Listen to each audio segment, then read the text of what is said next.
Welcome back to Retro Wednesday at the Titanium Hangar. This is Mike. Today I want to talk to you about 1988, the vintage G.I. Joe toy line. We're going to be taking a look at every figure, vehicle, playset, everything that was made in the vintage G.I. Joe line from 1982 to 1994, but we're working on 1988 this year. Looks like a whole lot of figures, but this is, at this point, the height of recolored figures. So just put out the same figures with different recolors to them in different subgroups. So that's why it looks like so many figures. But we'll be getting into taking a look at each one of these today on Retro Wednesday.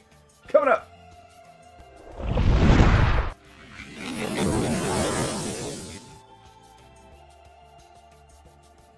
Alright, starting out, the ground rules are, I'm going in order of yojo.com, which kind of goes in alphabetical order. I'm going to do Joe's first, then Cobra's, then as you get to a driver, we'll talk about their vehicle, and then at the end, whatever vehicles, playsets, accessories, the kind of stuff that is left will be at the end of it. But getting into this, I'm going to start out with Blizzard first, but I want to show that these two were on my cake in 1988. My mom baked cake, birthday cake, and had these figures, opened them up, and put their accessories on them, and put them on my cake. So forever, these two figures will always hold a special place in my heart because it's something that she did. I thought that was really awesome. And cake toppers don't count as a present. They were just extra presents. So getting with Blizzard, he is a really cool figure. And of course, I have a little bit more liking for him because of my little story there. But I loved Snow Job and the whole concept of him having a backpack, be able to clip on his skis and all that, I thought was awesome. So when they took this figure and literally took that concept to the next level, and like, how do you take a figure like that instead of just copying it exactly and improve on it? Well, you give them two guns. So you've got the pistol and like a little laser rifle looking thing there. And then you also have snowshoes, and you can turn this into a sled with the little handles on there because you can clip the skis to it. So there's just so much cool stuff. You can clip skis to the inside and to the outside. So there's stuff you can clip to the inside and the outside of this. That is really awesome. Here this is in sled form, and then he can put his snowshoes on. Also, just taking the snow job concept to the next level. This is an awesome figure. We call him Blizzard. Next up, we've got Budo, and I gotta say that we're going along with the martial arts theme here, and we've seen ninjas. We haven't seen them fully unlock the potential of ninjas. That comes with Ninja Force later. They fully unlock it times 10, and this is just a really cool looking figure overall. I thought when I was a kid, though, I felt like I wasn't so into the samurais. I felt like he was just a bit plain, although ninjas do look plain. I think the color palette of being more kind of earth tones is what got me about the figure. But hey, I had him, and he was definitely one of my, probably not my top 10, but he was up there in figures because of the whole martial arts aspect of it. He has a removable helmet with these spiky pieces on the front there. He does come with his sai here. I had a hard time tracking this down, so I ended up getting an extra to keep it in there. You can put his sword on this side, and so everything can be actually held on this figure without anything in his hands if you wanted to do that. So he has this other one here where it's hanging by the sheath. Now this is another one I don't like so much when they do this, that the sword is always going to be in the sheath no matter what you do. There's no way around that. It is what it is, but it does make for a cool look on a shelf though, but not so much fun playing like you're actually slashing with it still in its sheath. It's not going to do its job. But cool figure. You got a lot of cool weapons and accessories. And yeah, this is Budo. This is Charbroil. And Charbroil is telling everybody, Bujo, hoverboards don't work on water. Yeah, you remember that from Back to the Future? Well, this figure is just cool because he's different. And there's a lot of different things that they did with this. First of all, we start to see this thick hose. Now we see another figure down the line that has its own specialized thick rubber hose versus what we see with just tubing. And that's different, which as a collector, it can be kind of hard to crack that hose down. It's like only 1 out of 30 seem to have that hose on there is what it feels like. But the backpack has a lenticular on it, or maybe it's not really considered lenticular. It does have some sort of shine or sheen to it. It's still cool. And then his flamethrower, he has a removable helmet. He's a redhead dude or orange hair, whatever color of hair that is. And then this one does get recolored next year into a Night Force, which I think is the hardest Night Force to get, if I'm not mistaken. He's one of the harder ones. All the 89s are harder to get than 88 for whatever reason. But anyway, this is Charbroil. Cool looking figure, and just with that silver and again the earth tones. I really didn't understand the earth tones. There's several figures with the earth tones this year, but then again they want to keep it to some sort of realism, right? But Charbroil. Next up, we're getting into someone who plays hardball. It looks like a kind of like a baseball player. He's sort of got a jersey on, and I had this figure. So this is a figure that I already had in my collection, and there's wear on his, whatever the writing says on his chest, there's wear on that. And the only thing I was missing was a backpack. So I had to get that, and it was like 99 cents when I was buying like 12 or 15 accessories from someone. I was like, oh, we get the hardball backpack in there. The cool thing about him is, well, first of all, he only comes with a backpack and a gun. So that's cool. But this gun here, it's like a grenade launcher, and it rotates. And that's kind of cool. That is kind of cool weapon accessory. And with that, the funny thing is I had him a long time, and until I started putting all this together, I didn't realize that was his weapon. And I was like, man, I've had this weapon for a long time, and it goes to him. So that's really cool. But overall, kind of a basic, I would say even a boring looking figure. But he's in G.I. Joe, and he is a little bit different. But I'm not really sure the whole story behind the jersey and all that stuff. And I do want to say the backpack, it's a lot of grenades. Packing, what, another 30 grenades back there? But anyway, let's play some hardball. Here's Hit and Run, and I know he's Hit and Run, but I've always called him Pack Rat. I've been trying not to say it at all, but why not embrace it, you know? I've said it wrong for 30 years. I'll keep saying it wrong, but first off, he's got camo on his face. He's got camo all over. He's got some green paint on his face, a whole bunch of stuff going on there. How to display him with all of his gear, I don't know. It's kind of tough. This is how I do it. This is how I get it all on the shelf. You're going to start seeing some ridiculous stuff in the 90s. What I go through to get all their accessories on them, on the shelf, it's insane. But he does come with this knife. Now, this is the beginning. The introduction of this knife. You'll see this, I think, 40 other times in the 90s. That doesn't sound good. His heel is okay. But yeah, this knife just makes like 5 different colors and all different makes and shapes, well, the same shape. And they just, for whatever reason, decided to reuse his knife. But you never get it back in this color again. So that's weird, or at least not that I've noticed. And then he's got this kind of strange satchel. So like a duffel bag or something along those lines. Now, you can pull this out. And as you can see, as you pull it out, the handle moves. So that, and it goes pretty long. I'm not going to undo it all. But you've got the grappling hook. And then you can wind it back up with this handle. So that's interesting. It's an interesting thing. And plus there's his gun. And we see this gun again later on too. So for whatever reason, they pick his accessories to reuse a lot. But a pretty cool figure. He is definitely someone that's definitely military. Definitely looks like he's something that would be like a highly trained special military force person that's hit and run.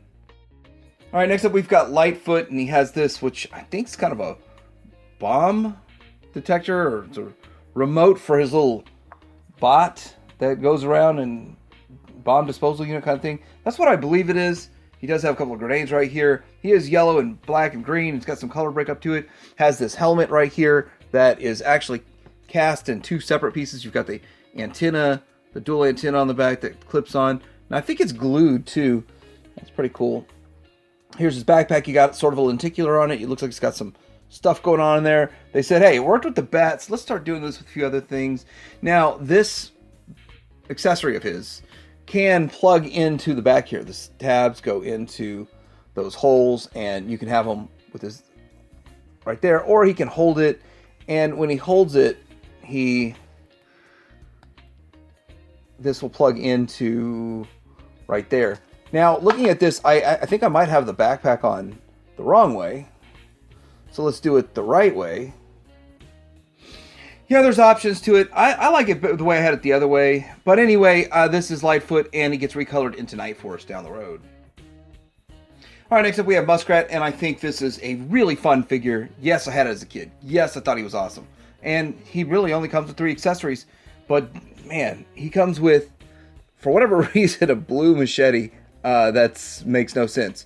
He's got a shotgun, which gets confused with Falcon's shotgun a lot of the time. And we can see this thing down the road, so pretty cool. And then he has this, like, a boogie board.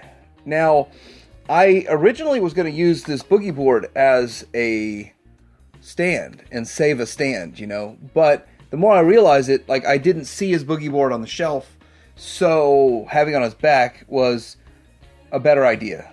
To dedicate another stand to him, but have his boogie board on his back. So that's what I did. And he comes with this hat. He's got all this green on him. He's really cool. Decked out with some molded in, whatever that is, gun and some other things going on here. Just, he's a cool looking figure with a molded in hat and all kinds of cool stuff. But I think that I had so much fun with this guy back in the day because he was always just like zooming around on his boogie board. Yes, I had a boogie board when I was that age playing with this figure. I had no fun with the real boogie board, but whatever reason, he had a lot of fun with it. Muskrat, cool figure. Next up, we've got Repeater. I looked the name up because I feel like I keep getting that one wrong. I felt like this was a 90s figure. I don't remember this one being in 1988. I never had this one back in the day. So I want to say it is cool because he's got this interesting contraption here that connects to the built-in piece on his waist. And it connects into that. And then the gun connects to this. And it is a bit adjustable. It is such a strange contraption. I cannot get him to hold it, this handle and this handle. So I just kind of have him hold that handle. And this is how I make it work. It's how I make it work with Night Force too. And I think that it's an interesting, different figure. I'm glad he doesn't come with a ton of accessories. But I will say this. He's got like the Desert Storm style of camo on him. And he's got a vest on. And then this backpack that I believe is unique to him.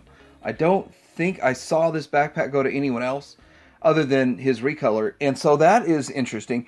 Very cool looking figure overall, but also very simple and back to roots of military roots with just some basic camo, but some crazy gun setup. Repeater. All right, so this is Shockwave, which is a departure from what we saw with Repeater. Repeater was very military-esque. You could picture him as actually somebody showing up to work in military. I couldn't picture someone in blue camo showing up. I mean, I might be wrong on that, but the way his camo looks. He also, I've seen this figure suffer from that blue syndrome where it starts to turn sort of a weird looking color. It starts to discolor real bad because the blue colors do. And it's kind of cool. He does have a blue backpack that sort of matches his torso, but it's a little darker than his torso. Comes with this giant knife. And it's a giant knife. It's not tiny or anything. Big old knife that goes right there. And he has this gun that they call an Uzi and another gun they call a pistol. So there are those guns. And I always thought, when I was a kid, I thought he was kind of like a ninja. But I was like, I know he's not exactly a ninja because he's got some blue camo on that I've never seen as a kid or as an adult. But I do think he looks pretty cool. It's a lot of fun. And this is Shockwave. And no, he is not taking care of his duties on Cybertron right now. All right, next we have Spearhead. I like the figure so much that I left him in his package as a kid. And he's a Kmart special. I don't know if that's showing up on there. Kmart. I don't know if he's a Blue Light special or not. But I just, as a kid, didn't really care for him that much. And I think I ended up picking one up at a garage sale that was pretty easy to get my hands on. He did come with the animal, and I almost forgot Max, the Bobcat here. But kind of cool. All this gets recolored into Night Force down the road. Let's take a look at this figure right here. He does have a removable helmet that has some... It's tan with the orange camo on it. There's his head sculpts. And he has an orange backpack. Nice bright orange. You know, you're going to find this guy. If he gets lost in the woods, you know, you're going to find him. If he's in the jungle, you know he's coming. He has this giant gun. And it's got a knife mounted at the end of it. Kind of cool stuff. And he's one of those, you know, that's not a knife, because this is a, well, machete, really. Really is a machete. And then we see this again down the road. So this is the beginning of the part reuse of these guys. But still, he is kind of a cool figure. I do appreciate this figure a lot more as an adult than I did as a kid. And, well, I'm still not going to take him out of his package, because you can get, he's pretty cheap. He's a pretty cheap figure. Pretty easy to get. But Spearhead and his little guy Max. And, yeah, it's alright. It's an alright figure. Storm Shadow version 2. I have to say that by the time this came out, I was really excited. Because of the fact that I had the first Storm Shadow. He is still my favorite. Version 1 is my favorite Joe figure of all. But when this one came out, I was kind of in the lost my accessories category. I traded, a friend of mine got his, lost all those accessories too. So, yeah, I don't know where they all went. But this is one that I got, my childhood one. It's actually yellowing on the card. This is a Fun School one I got at a local shop. And I gotta say that he had like 20 Fun School figures, $5 each. And this is the only one I bought. And I was gonna buy all the rest of them too.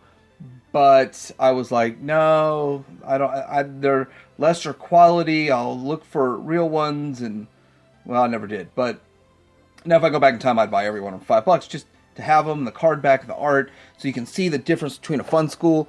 They're almost exactly identical. I mean, exactly the same, except for one says Hasbro, one says Fun School. So, if you want a card representation, I do think the cards are flimsier. Now, getting into Storm Shadow himself, mine's a little weak in the knee. The one knee holding him up is a little weak.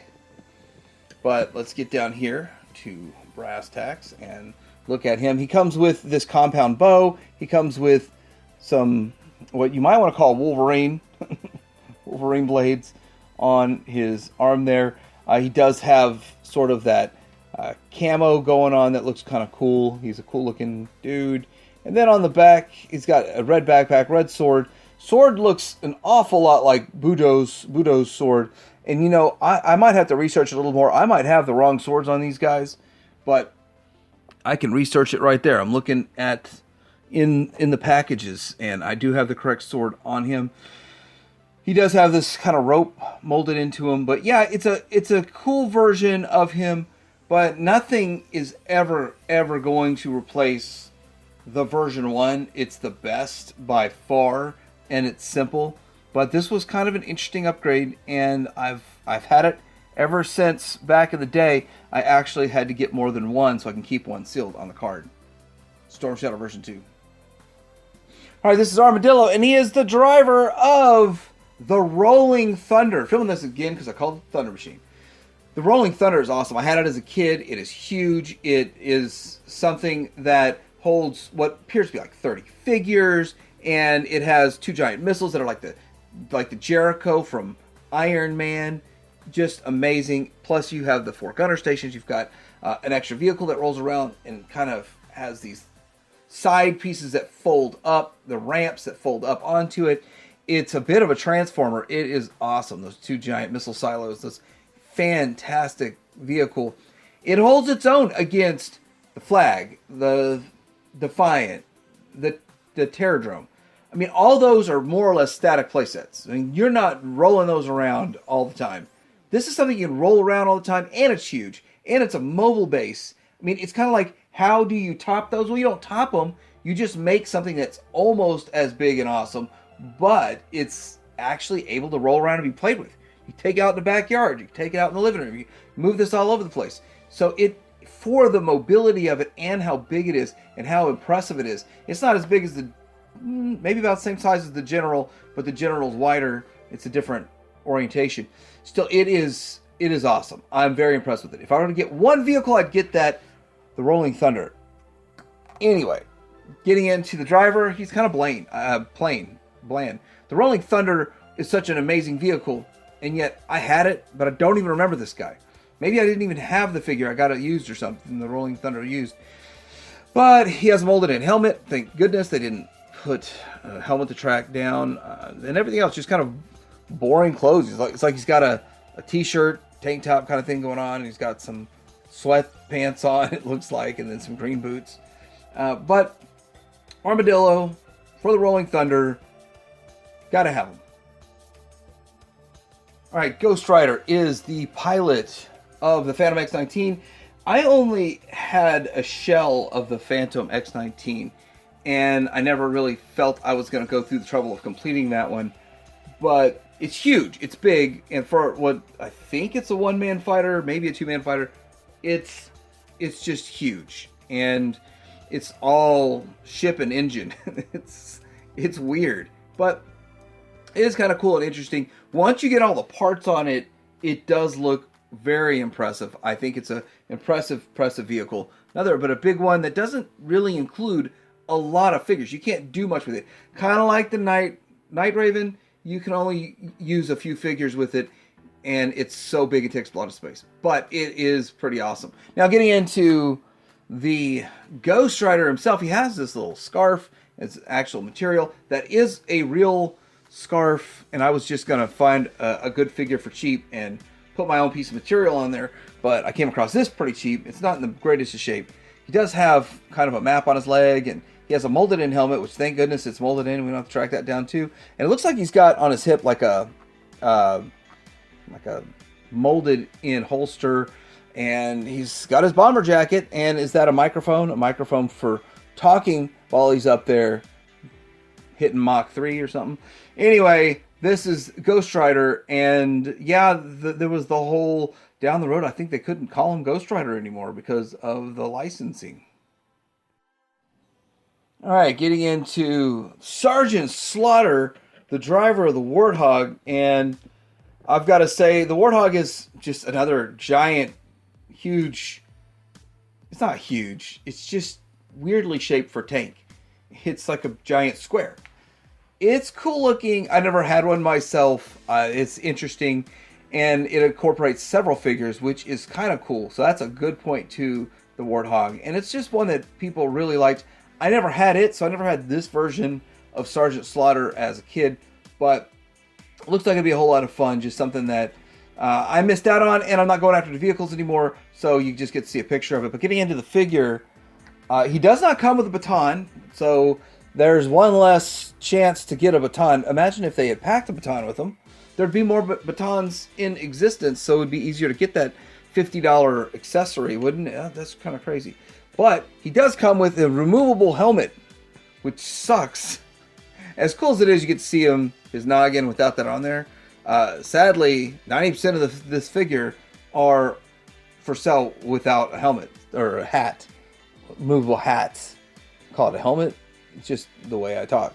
Anyway, he's got what appears to be an ammo strap on his chest there, and he's got kind of some earth tone, maybe some of the boring colors. I kind of feel like this one is the least favorite of all the Sergeant Slaughters out there, but the fact that you can remove his hat, and if you can track down his hat, it's something that people are after because they like that. It would still be fun if he had a baton, though. That'd be awesome if we had a baton, and maybe I'll have to get one to put in his hand. But Sergeant Slaughter and his Warthog, pretty cool. Next up, we have Skidmark and the driver of the Desert Fox. Is it six-wheel drive Desert Fox? Another vehicle I've never owned. You can see a picture of it, and it's tan. It looks like a nice desert vehicle. I kind of get AWE Striker vibes, except it's not a dune buggy. It's an actual full-on Jeep, but it's got two axles in the rear. which is weird. Anyway, it's an interesting vehicle. Skidmark. Now, a lot of people are going to be going, oh, Skidmark as in, you know, the underwear, your underwear Skidmark. And I'm like, no. It's more like he peels out and leaves skid marks from his tires. That kind of skid mark. But I really don't know why people act like this figure is such a bad figure. I don't think he looks that bad. He's got some glasses on, orange helmet, hat. Yeah, he has a helmet. And then he's got, well, this orange vest of his, all kinds of stuff on it that you'd expect to see from somebody driving something. And then the greens are different greens, which I think that's a little weird, but it does make it look a little bit more interesting. If they were the same green, it wouldn't be as interesting.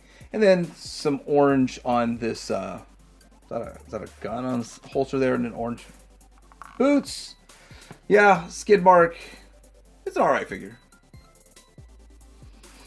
Alright, so we have this one here is Wildcard, the driver of the Mean Dog. Mean Dog is another big vehicle, which I personally don't know much about. But I do think that it looks more like an Aliens armored vehicle, kind of vehicle. But then, of course, it has some missile launchers and stuff on it. So it does look mean. I can see where they got the Mean Dog from it. And I bet some people would say that it was inspired by Aliens. Because that's when I look at it, that's what I see. But anyway, let's get into looking at the figure himself. Which this figure is, so it's a cool figure, but it comes at a cost because he comes with some accessories that are a bit hard to track down. First of all, he does not have a removable helmet, doesn't it? It has a removable helmet, doesn't it? Yeah, it removes. It's been a while since I've removed it. So there it is, putting a driver with his own special removable helmet. That's the first challenge with this guy. He's wearing a vest. He's in really good shape. Look at those abs. Some red pants. And then he's got a holster for this machete that is only available with this figure. I don't see this with anyone else. Might be wrong, but if it was available with something else, then it'd be easier to track down. So this is another one that was a challenge for me to acquire. Well, without spending too much on him. I think people want like $50 for him complete or something stupid for just this figure, but you don't want the Mean Dog. It might actually be better to get these figures with the vehicle and get someone that's got a complete vehicle and a complete figure and everything, and then sell the vehicle off. That might actually be cheaper in the long run, but still, I think it's a cool figure overall. I do like that whole accessory with I never really saw a sheathed backpack before that's just that. You usually see a full-on backpack and just a little slot for the weapon, but this is Wildcard. Okay, next up we have Windmill, who is the pilot of the Sky Storm, which looks like a combination of a helicopter and a jet. And yeah, that's pretty much what it is. It's got some guns on the front, and he's got the rear wing fins. I did get my chance to look at one of these complete in person, not really handle it so much, and it has a missile bomb on the back or something along those lines. So kind of memory from what I saw. And I probably should have done some more footage of this from a toy store. But whatever, it is what it is. The figure itself, though, I had to get because to get a complete set of figures, it's a challenge. He comes with this giant revolver. It's a pretty cool looking revolver. But make sure there's this... I checked to make sure it's the right one. And it's really kind of a challenge to... track that down, especially if it goes with a driver. I do think they offer the drivers in melloways like the next year or something along those lines, so that's why they're still available for these vehicles. But cool figure with a strange looking helmet. Looks like he's got like ears on there, and then the way the mic is put up there, it looks like he's got a snake on his chest. Orange and green color scheme. This is Windmill that pilots the Sky Storm. All right, now we're going to get into speeding this up. Now we can talk about 2, 4, 6, 7 figures at once here. This is Tiger Force, and these are the repaints 2, 4, 6, 7. Yep, that are repainted for the Tiger Force. Now I was against this when I was a kid. I didn't like this. I wanted to track down the regular figures. I will point out a couple things though. So we've got Bazooka Duke, Dusty, Flint, Lifeline, Roadblock, and Tripwire. So with that, this is the team that came out in 1988, and then we'll look at the drivers here in a sec. I think Flint looks cool. Like, I think he's a worthy upgrade to his previous version, and in my mind as a kid, I would have been fine with, if I didn't have a Flint, getting the Flint. The rest I don't think would have fit in as a normal version of themselves, just the way I looked at it when I was a kid. But I want to say something else too. Now, you got Duke here, and I put on him the helmet that goes with Roadblock because it made more sense to me. And as a kid, I wished I would have had that. Here is kind of the standard look with his standard helmet, but I think that looks so much cooler, so that's how he gets displayed. But this is the Tiger Force team. Let's look at the drivers and their vehicles. Alright, so now we get into the vehicles and the drivers.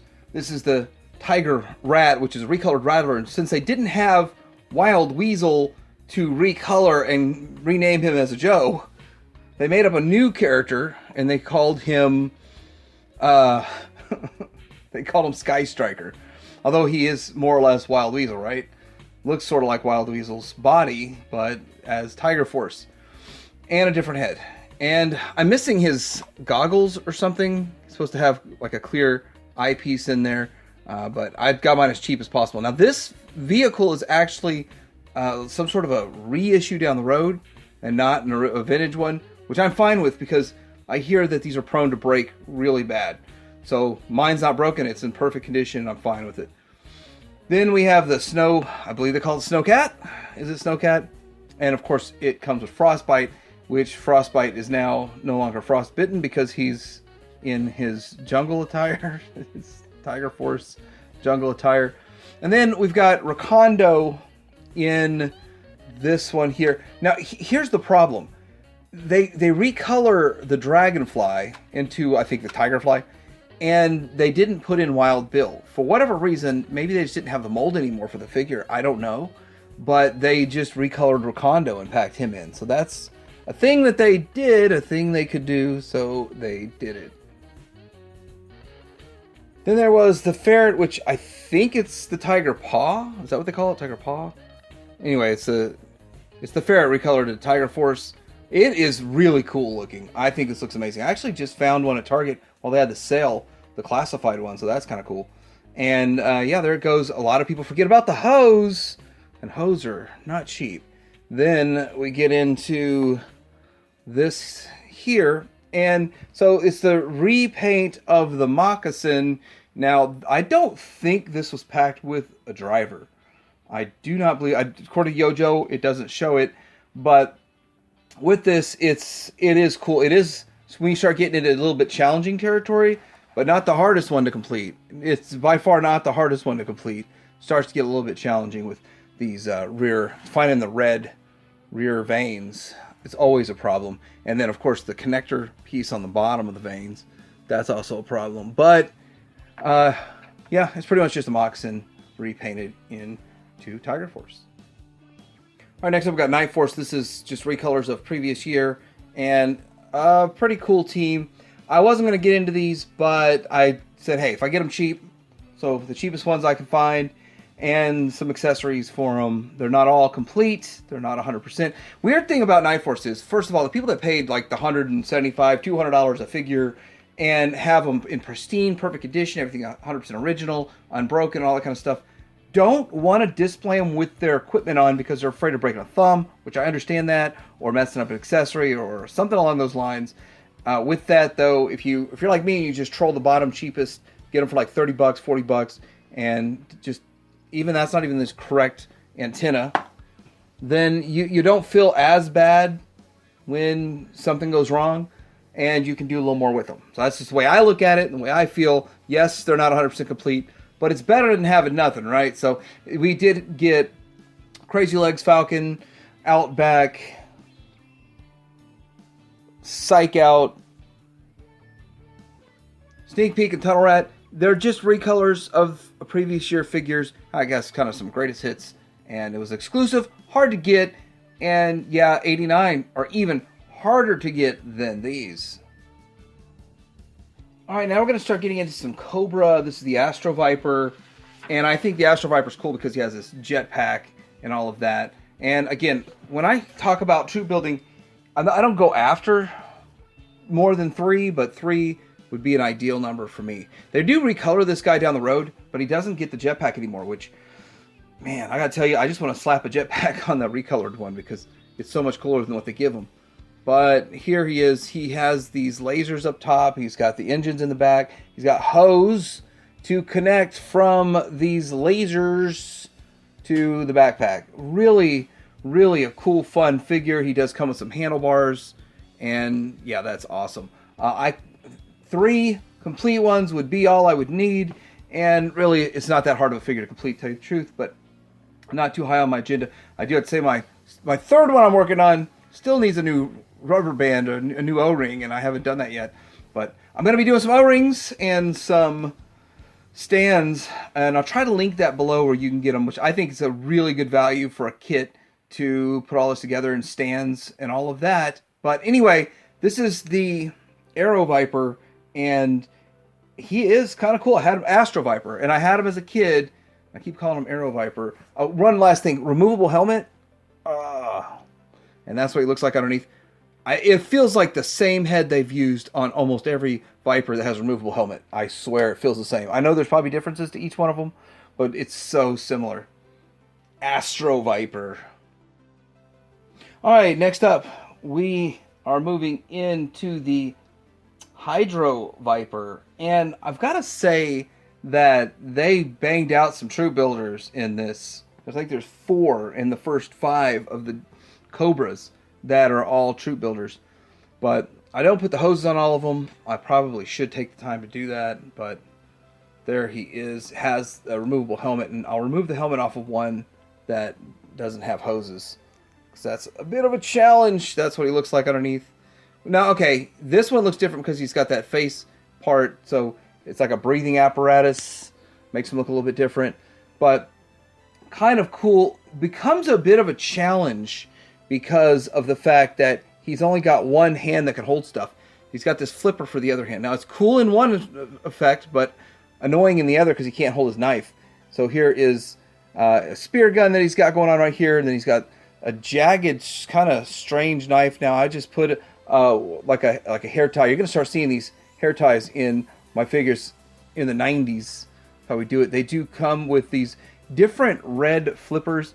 And then the manta ray. Now, as a kid, I didn't think manta rays were really all that scary and crazy or anything. But sadly, that's what got the crocodile hunter, was the manta ray, which is so sad. So sad that happened. But anyhow, here we are with the Hydro Viper, because he is like a second generation frogman for Cobra. Cobra! Alright, next up, Iron Grenadier. And I've got to say that this is a figure that I would say you'd want to troop build this guy pretty heavily. The Destro and his Iron Grenadiers and all that, something you definitely would like to troop build. But I only end up with 2, so I don't have my third, and I don't even have 2 complete ones. I only got 1 complete one out of all this. Now, there's his red laser pistol. They reuse this down the road again. They make it purple, blue. They make it yellow, and then he's got this blaster going on right here, and that's kind of cool too. And I think they end up reusing that down the road too. And then his sword. Now he's got another one of those swords that's kind of like what we saw up to this point. We saw it with Gung Ho and his Dress Blues, where it's kind of just a sword in the sheath. And it's more for decoration than actual use, in my opinion. So it's a decoration. And I think if you need anything with this figure, if you want to troop build him, I think you need that sword. That's just, it makes it pop, it looks so good. Kind of fits in with the color scheme, sort of that black and gold that's going on with black, red, and gold. Cool color scheme. We're going to see more of this coming up. Iron Grenadiers. Next up, we have Road Pig, and I've got to tell you, I like Road Pig. He's one of my favorites. Is this the only Dreadnought they do this year? I think it's the only Dreadnought figure they put out this year. So here he is with his cinder block. He's got this cinder block on a stick. On a stick. He's got a handheld dart gun kind of thing going on.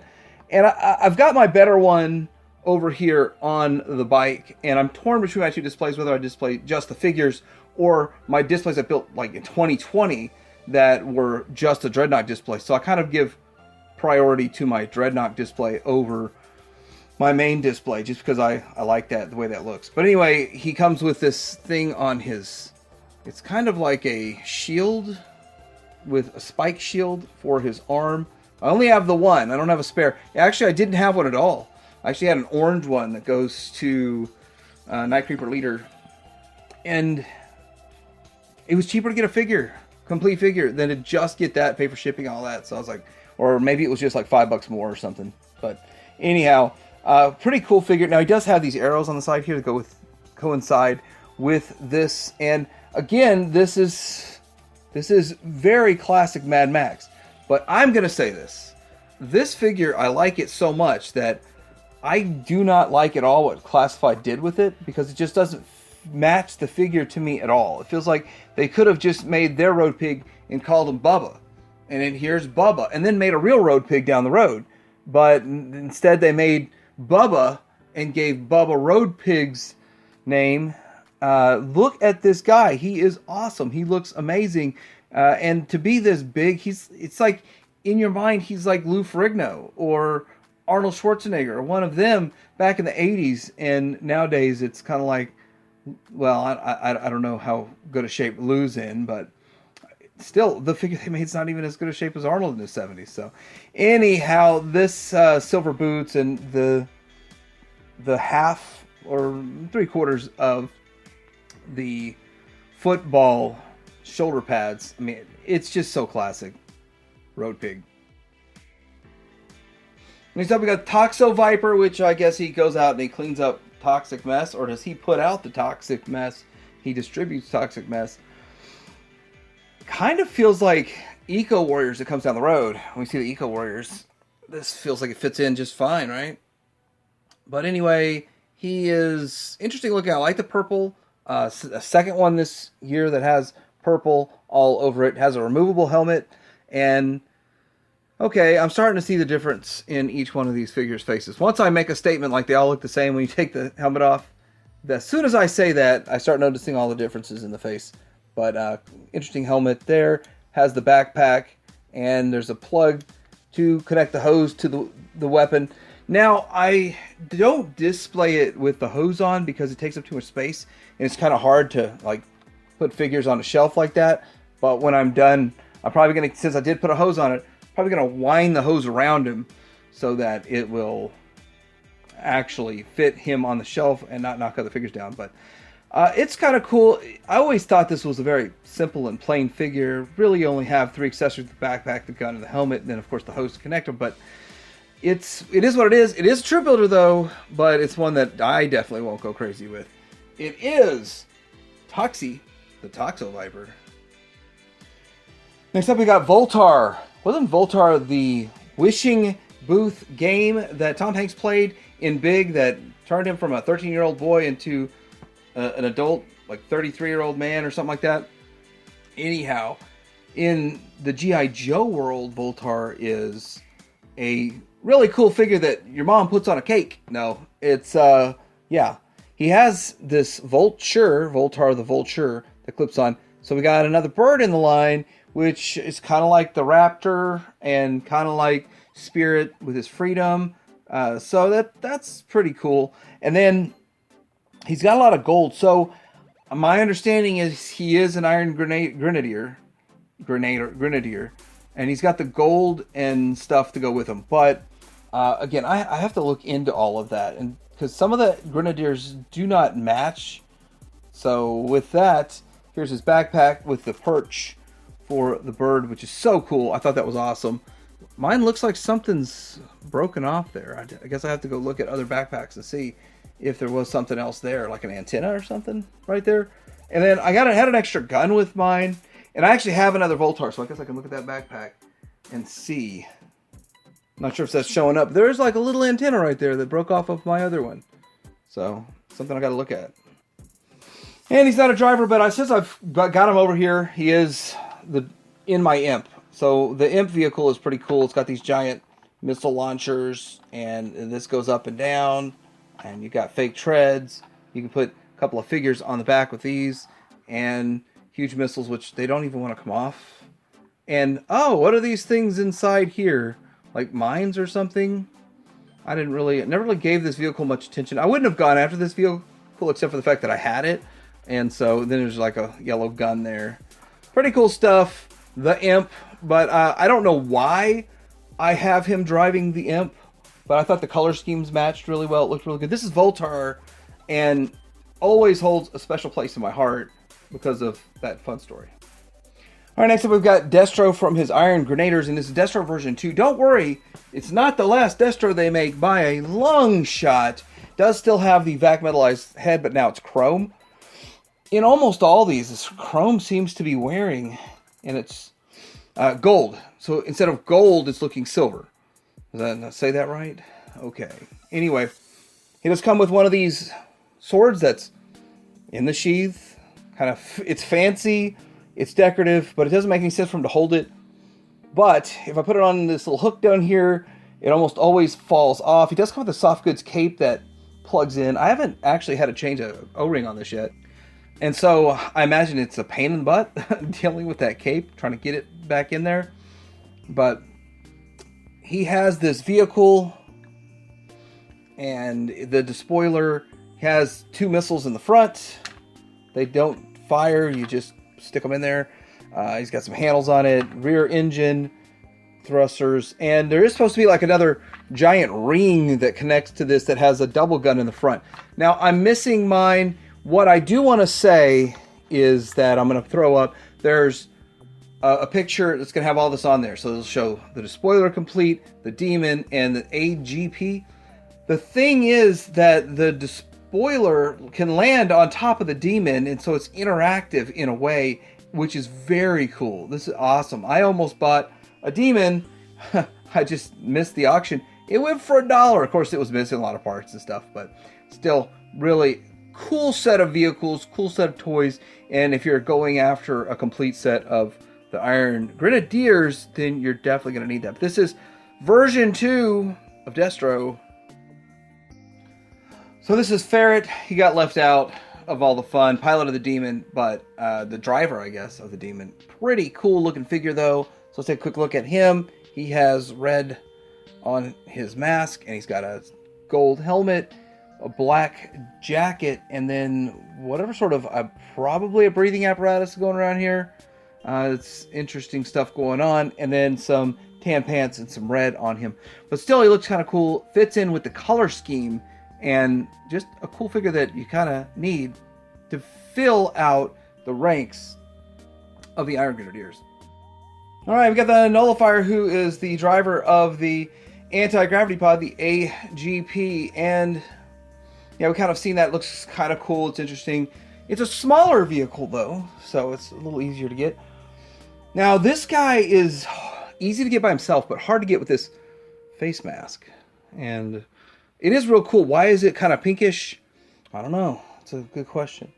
But yeah, it is a pretty cool figure overall.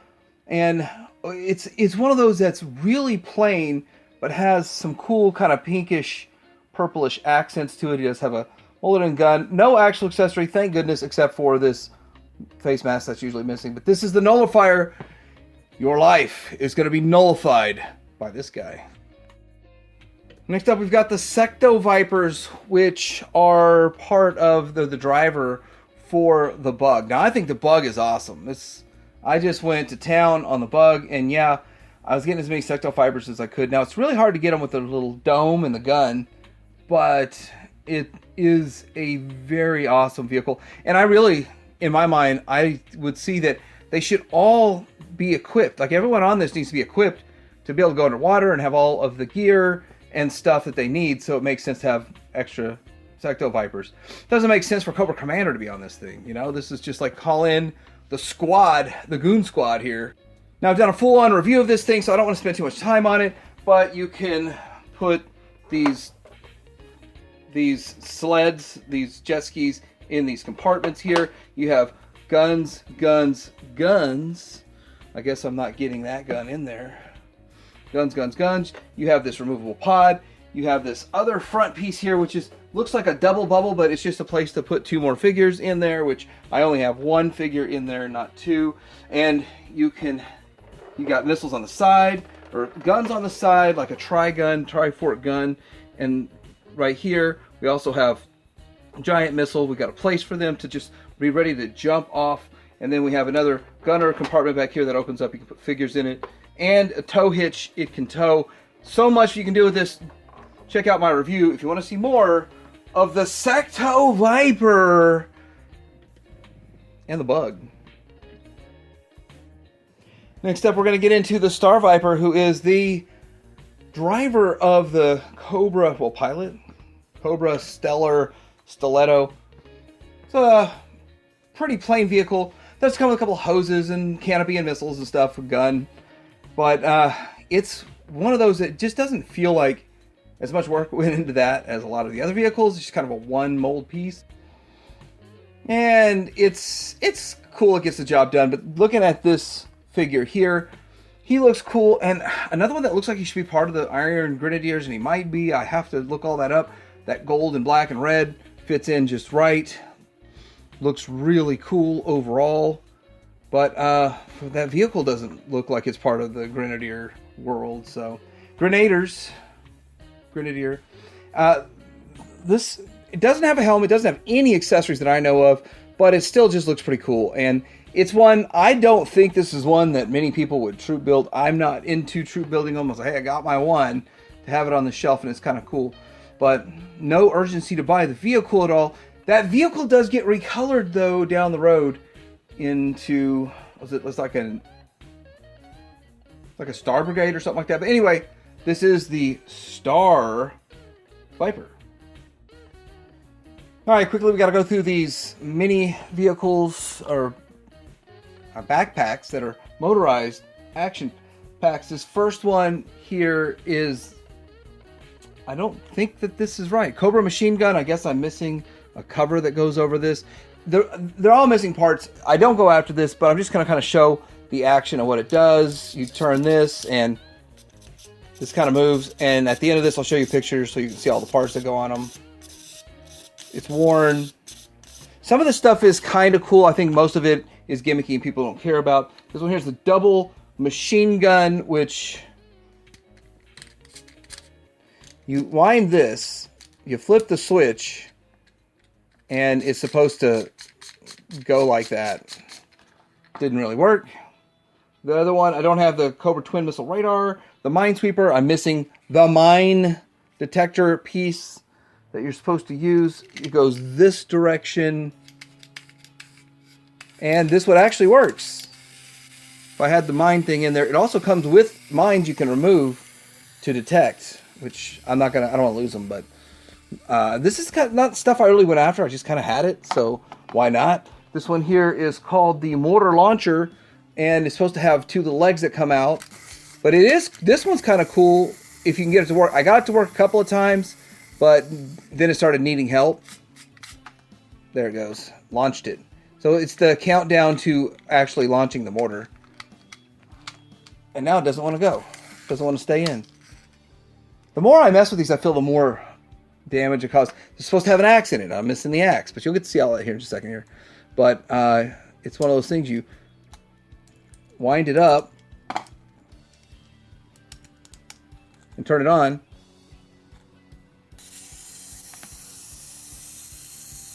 And if you had an axe in it, the axe would be going around chopping. It uses its own friction. Yeah, there it goes. It uses its own friction for itself. That's how that would work. Show a quick picture of all of that before we move on to the next set of these. This is the Gyrocopter, and the backpack transforms up. Then you fold this back piece Oh man, I feel like I'm going to break it now. Clip it around, get the handlebars out, and then plug it in. And then it's got wheels so the propellers roll. Now I'm thinking, in my mind, like you got to get it to where the legs clear it, and you're just sitting here rolling it like this. I mean, it's not effective, but like that. But I think the way it's going to have to be done is you're going to have to just hold it and create the propeller situation like this. Next one is the scuba pack, and you can put a figure on there, which I'm just using an extra scrap iron because he's rough shape laying around. But this is one I like the most. Now I believe these holes are for the fins, so you can just keep the fins on there, and when you're not using it on a figure. So you turn this knob, and when you flip the switch, the propellers will spin.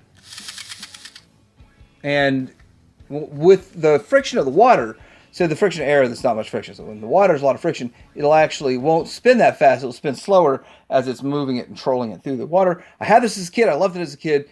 Out of all the backpacks, by far my favorite out of all the backpacks. And once I don't have the Cobra Rocket Sled. I don't have the Tank Car and the G.I. Joe ATV. I think the Tank Car and ATV are like in high dollar, high demand kind of situations, because I never ever see them ever. I think I saw somebody showing off that he found one somewhere, and everybody was like, "Man, that's hard to find." So, anyway, some of these are real cheap and easy to get, and some are really expensive and elusive. Not much more to talk about. There's a Cobra Adder, which is kind of like a long kind of vehicle. Looks like a ground service vehicle for maybe airplanes or something. But it has a missile launcher on it, so everything's got to have a missile launcher. Then there's a Cobra Battle Barge, which just another one of those world building playsets. It's okay, but not something I'd ever want to go after. But it's kind of cool. As a kid, just something else to have to build your world up. The Swamp Masher, that's definitely another one that you'd want to get. You can pick up a Swamp Masher. That's pretty cool. Night Force made the Night Blaster from the Maggot, the Night Raider from the Triple T, the Nightshade from the Shark, the Night Striker from the Whale, and the Night Storm. Then they did reissues of the Firebat and the Vamp version 2. Right, so I hope you enjoyed this look at every single figure made. Everything made in 1988, for the most part. And what do you guys think about this? This year, there were all those repaints, all those subgroups, and I wasn't going to get into all the subgroups, but it was a thing in G.I. Joe, so you got to talk about it. You got to go into it. And I do appreciate them a lot more than I used to. But what do you guys think about this? Let me know in the comments below. Like and subscribe. 1988, all over again. Titanium Hanger out.